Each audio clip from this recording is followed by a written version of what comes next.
Exactly. And so, I mean, really, if you think about it, we could be driving around in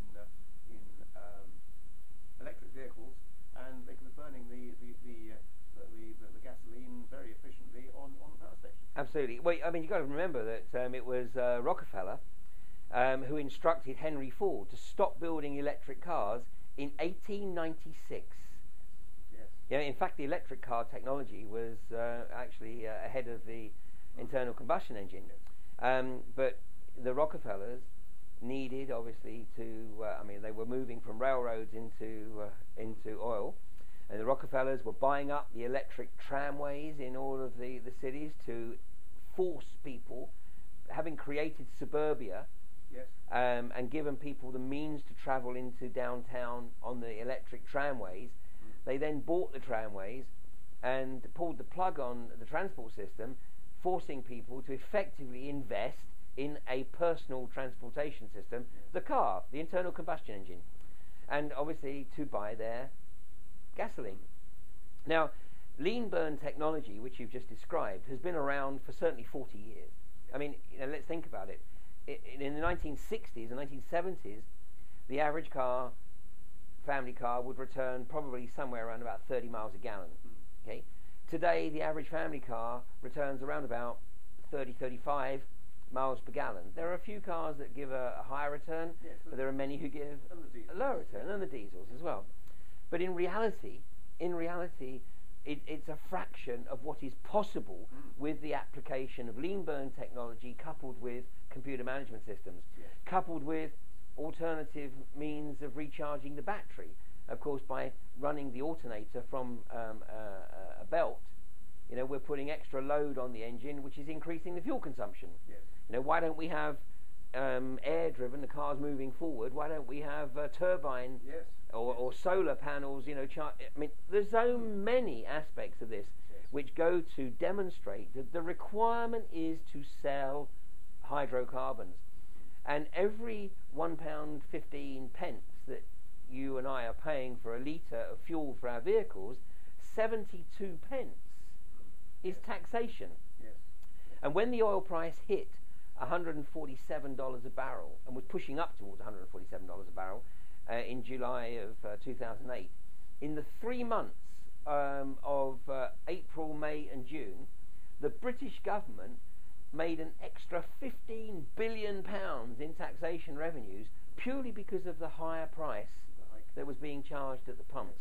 So right now, one of the primary reasons that there are only token efforts made to move towards alternative technologies, and it is a token effort, it's a charade, is to convince people, we're trying to move there, we're putting all this investment in, we're trying to get there, but of course they're not.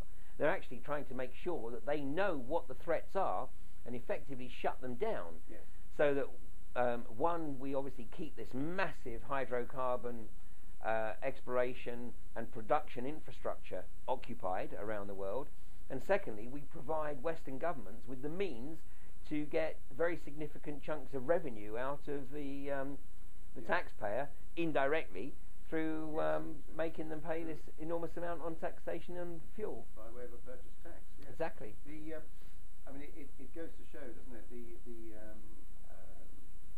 film Who Killed the electric car, the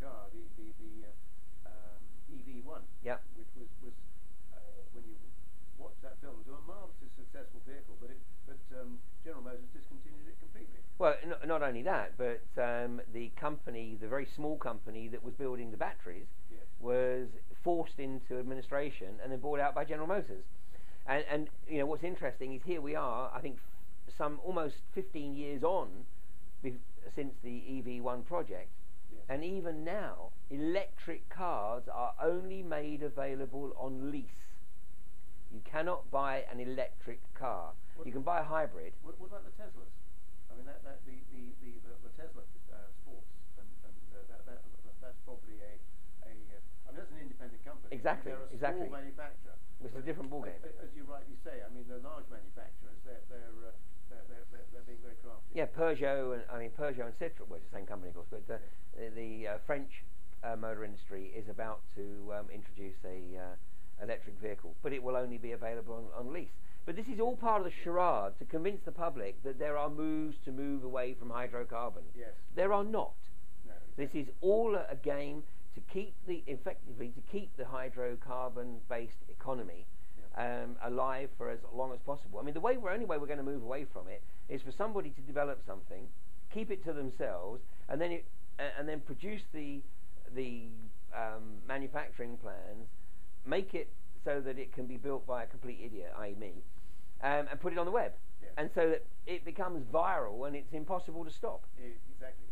That's the only way that any progress is going to be made, if it is something which is like, as you say, or like a mycelium that comes up everywhere all at once. Exactly. It's out of sight until it does so. Exactly. But, and we may, I mean, who knows? That could happen at any time. Yes. You know, I mean, so let's never give up hope, because as you know, I am an inherent believer in the creativity of humanity, and I believe that ultimately that will prevail, and the oil industry and those involved in this outrageous corporatism will effectively have the rug pulled from under them. Yes. Quite. So, just thinking of other aspects of this subject. I mean, if you look at the Toyota Prius, I mean that thing is the various components are sort of shipped from all around the world, and the carbon footprint of the manufacture of that vehicle apparently is enormous. Yeah. So, I mean, it's another illustration of the hypocrisy. Yes, I mean, I'm not a proponent of the sort of carbon economy and all this sort of thing, because it's based on a fraud. Totally. Of anthropogenic global warming, which is fraudulent. But it is a useful yardstick, nevertheless. No, I think I wouldn't argue too much on that basis. I mean, listen, despite my observations about the oil industry and the fact that we've got oil coming out the proverbial yin yang right now.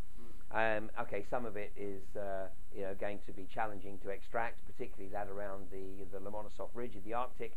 But technology is advancing all the time. But in reality, it's all redundant.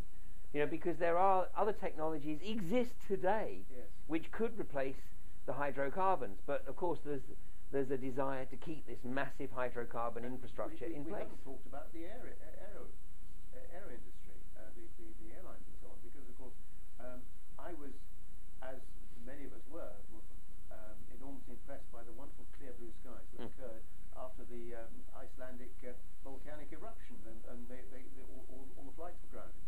I mean, that was a wonderful few days when that occurred.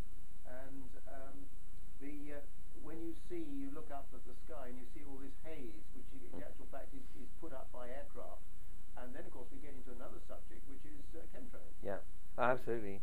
Now the chemtrail phenomena is one that we really need to encourage people just to look up.